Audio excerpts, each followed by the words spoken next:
Purchases there. Stephen, a very good evening to you. I know it might be a bit too soon, but are we expecting the leaderboard to start flashing anytime soon? Well, Griselda, good evening. Yes, we are. And in fact, if you look at the Electoral Commission's app, the IEC app, for example, it'll have the three biggest parties, and it says ASC, ATM, and AASD. Mr. Money, sir, I wouldn't get too excited for the moment. What they're actually doing is that's alphabetical order because none of the votes have yet been counted.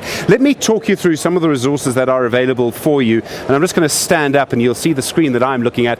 It's the world's biggest TV. It's on loan for the moment. But for example, you can see this page here, and what that really shows you some of the resources available from the SABC. You go to sabcnews.com and you'll be able to access those resources. You can compare the results with what happened last time around. You can compare as well with what happened in 2016. Now check this out. This is very interesting. This is the Electoral Commission website. So the easiest thing to do is search IEC. You'll find it very quickly. Go to the results section. And what's interesting about this is that while there is an app that'll work both on Android and iOS, and on Android and on Apple devices, what you're able to do on the website is actually access a lot more information. So it's a bit more detailed. If you're sort of, politics nerd like me, you'll be able to go and look at that. And you can see here again that, the votes have not yet been counted. They've got the registered population and turnout. We'll talk about turnout in a moment. I'm looking forward to this conversation. The parties, the sort of big parties, you scroll it up and you'll find, for example, there's the ANC, you've got the Democratic Alliance, the EFF there as well, and then you've got all of the other political parties as part of that. And then I want to show you some of the information that's actually quite interesting because it tells us certain things about our country and about turnout in this election. Now, there are a couple of ways to judge turnout. As I understand the way the Electoral Commission does it, it takes the number of registered voters and the number of people who vote. So if there are 100 registered voters and 98 people vote, of those registered voters, turnout is 98%, according to that way of looking at it. But perhaps a more accurate way of looking at it, and this is a bit contested, is that you can say who is eligible to vote. In other words, who is South African and over the age of 18, and they have the right to vote. You take that number, you take it from the Census, Statistics South Africa, you look at the registration number, and then you look at the number of people who've actually voted, and you perhaps get a more accurate figure. Now let me show you this. So there is a decline in population of people who are actually voting. So there's a decline in participation in the elections that makes it quite interesting.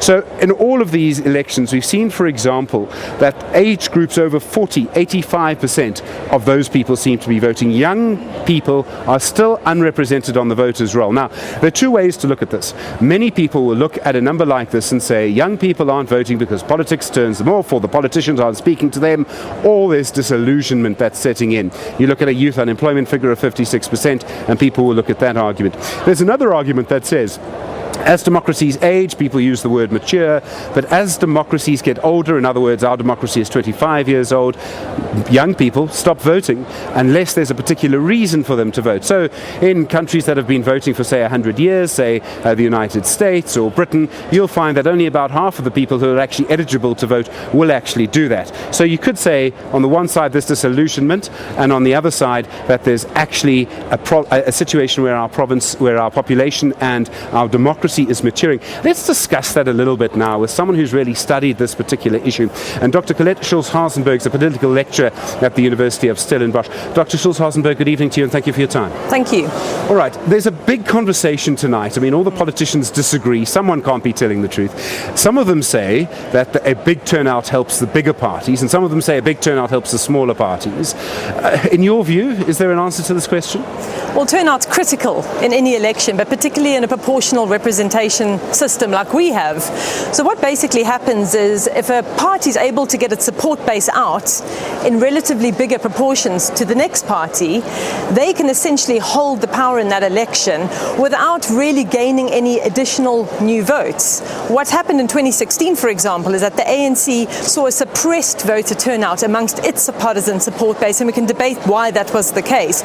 But essentially, for example, a big opposition party like the Democratic Alliance was able to get voters out in much bigger proportions without necessarily earning a new vote. And we saw the DA benefit from that. But in this election, there's quite a lot of debate about whether we're going to have a low turnout or a high turnout, and there's reasons to expect either scenario. Okay, so if we can expect either scenario, we can still argue about it afterwards. So let's look at things that depress turnout. So what would depress turnout? I mean, the obvious one would be weather, bad weather. Bad weather. Cape Town experienced rain this morning. That could have some sort of depressing effect. But more importantly, what we've seen in South Africa in the last few years, over the last few elections actually, is a decline in people who feel close to political parties. Now, this will depress turnout because if you don't have that motivation to go out and support a particular party, in other words, you're independent or non-partisan, you tend not to be as likely to vote. Another reason to expect perhaps low turnout would be low levels of trust in political parties at the moment. And that's been an increasing phenomenon in South Africa and globally. But there are also reasons to expect a higher than usual turnout. And there are two reasons for that. Stephen, the one reason is that we've got close contested elections. Competitive elections really bring voters to the polls because voters sense that their vote actually might make a difference. And if we think about the most contested provinces right now in Gauteng and the Western Cape, we could expect higher than usual voter turnout because people understand, particularly in a PR system, this could make a difference.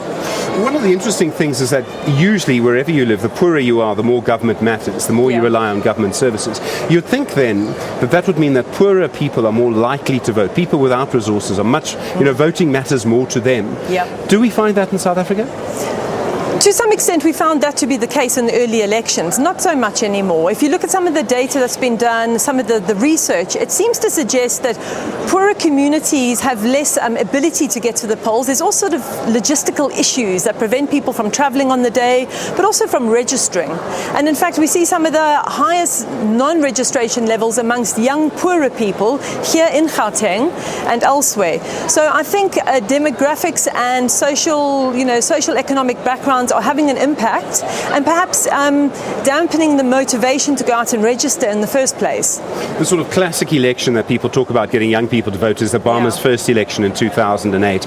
And suddenly young people came in, and I think the election before had seen 50% poll. Suddenly there was a 60% poll in 2008 because Obama brought out that constituency. That talks about the importance of candidates. I mean, Julius Malema would obviously compare himself to Barack Obama. Yep. Well, candidates are going to be crucial in this election, for sure. I mean, the one thing we do know from the data is that people are really looking closely at the top three leaders of political parties, and there are very different favorability ratings for them. And I think this one particular evaluation will matter a great deal. All right. Dr. Collette Schultz-Herzenberg, thank you very much indeed for your time tonight here at the Results Operations Centre. I really do appreciate it. All right. A lot more to